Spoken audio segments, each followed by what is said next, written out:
Hi all, and welcome to my tutorial on the time value of money. Just so you know a little bit about me, my name is Ashley and I'm a full-time tutor in university and postgraduate accounting and finance courses. If you do have any questions, please feel free to leave them below, and I look forward to receiving any comments or feedback you have in turn. I've deliberately decided to cover the time value of money as it's used in both the worlds of accounting, particularly management accounting, as well as corporate finance. It's one of the reasons why it turns up in pretty much every course I've taught, and it's usually one of the first topics covered, as it's the foundation of most of the work we do in both areas. It's also one of those areas that students can get a bit stuck on, or simply they learn the mechanics of the calculations without understanding the basic principles. Although, don't worry, it's just the basics today. I generally believe that if you invest time in going through the basics, you'll be better placed to meet the more complicated areas of the course we face later on. Looking through the session outline, you can easily be forgiven for thinking that there's a lot of material to cover. However, most of the topics are closely linked, so we'll get through them quicker than you expect. We're going to look at how to define and determine appropriate discount rate, and then we're going to use that discount rate to calculate the future value, the present value of a single cash flow. We'll also discuss the importance of the length and the frequency of compounding periods, which in turn impacts the effective annual rate. We then look at the different types of payment streams. For example, those with equal cash flows or annuities, and those with unequal cash flows. Excuse me. And finally, perpetual cash flows, otherwise known as perpetuities.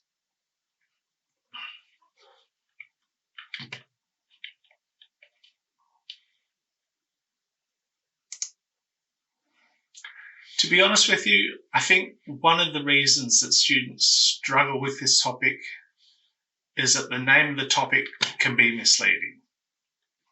It implies that we're valuing money when in fact we're actually valuing time. So how do we do this? Well, we use interest rates. Let's start with a hypothetical situation and say, today is my birthday. I have some family around, one of whom is my always generous but slightly eccentric Uncle John. This year, John's been extremely generous, and he's given me a cheque for £1,000. But he's also made a second offer to me. If I return the £1,000 to him, he'll pay me £1,050 in a year's time, plus next year's present. So from a finance perspective, I'll be lending John, investing with John £1,000 and receiving a return of 5%. Thinking this through, I've decided that I'd rather prefer the £1,000 today, so that I can perhaps purchase a new PlayStation and some other really useful gadgets. So for me, it's simply not worth waiting a whole year for an extra £50. John decides to come back to me with a counter offer. If I return the cheque, he'll give me £1,500. Well, as you can imagine, that's a pretty good offer, so I can't say yes quickly enough. So let's take a step back and review the situation. I've declined 5%. I've accepted 50%. And just between you and me, I would have also declined 10% and probably accepted 40%. But we can deduce that there's going to be a level of return between 5 and 50%, at which I'm going to be indifferent. I simply won't be able to decide. i.e., where yes becomes no and no becomes yes. So after some back and forth negotiation, I say no at 19 and yes at 21. So let's say at 20%, I'm indifferent. At 20%, as an investor receiving £1,000 today is equivalent to £1,200 in a year's time, i.e., £1,000 has the same utility as £1,200 in a year. Now, I appreciate that I've just made a huge jump to show you where we're going. We're going to draw some conclusions based upon the 20%, and then I'm going to wind it back a little bit to show you how we got there.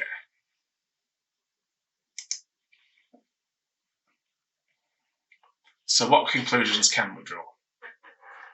Well, if the future value of £1,000 is £1,200 in a year's time, the utility will be the same as to whether we receive £1,000 now or £1,200 in a year's time. From a business perspective, we often sign long-term contracts, so we need to know how much a future amount is worth today. And we can now say that the present value of £1,200 is £1,000. And finally, knowing that we now know, would we invest £1,000 in order to receive 1,000 in a year's time? Well, of course not. So we can deduce that 1,000 today is worth more than 1,000 tomorrow. Or a different way of saying this is $1 today is worth more than $1 tomorrow. And hopefully that's something you've heard before and now you have a better grasp of.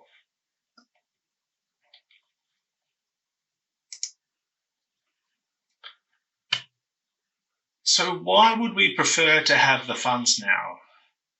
And if we don't receive the funds now, why do we require an additional 20% to wait a whole year? Well, if we have the funds now, they can be invested to earn more money in the future. We can spend it immediately. The money's received with certainty. And finally, we don't know how expensive goods and services will be in a year's time.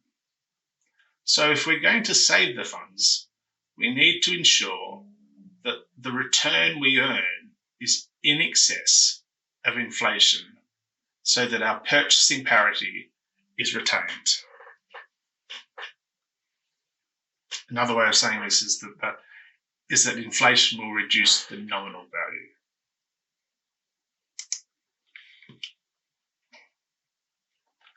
So what does the discount rate represent? Well, the required rate of return is the rate that we require as investors to forgo immediate consumption.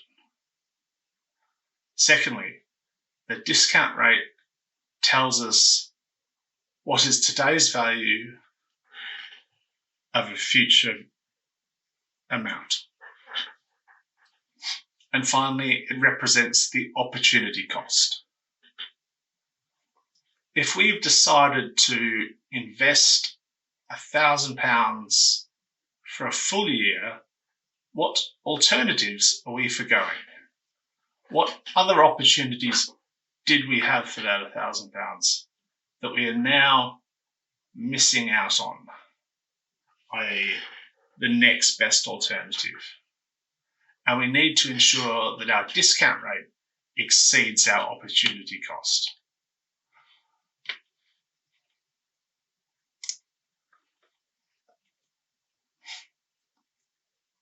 So how did we determine the 20%? Now when we've settled on a discount rate of 20%, there were probably a few things that I considered, whether it be consciously or subconsciously, to decide on a compromise. And now we're going to put a financial framework around how we establish that 20%. The framework has 5 factors that are all additive and all will need to be considered. Expected inflation. This is the rate that we expect to experience over the coming year.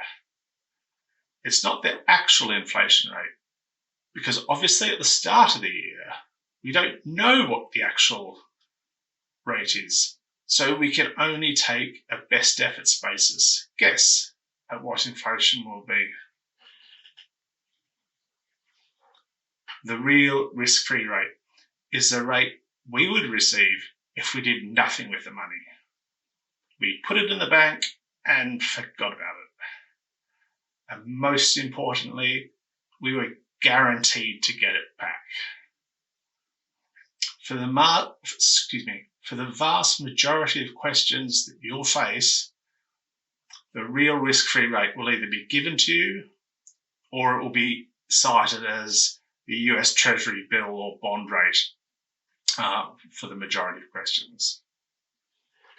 The default risk premium, well, this is the premium that we require to compensate us for the likelihood that the debtor will default on their repayment.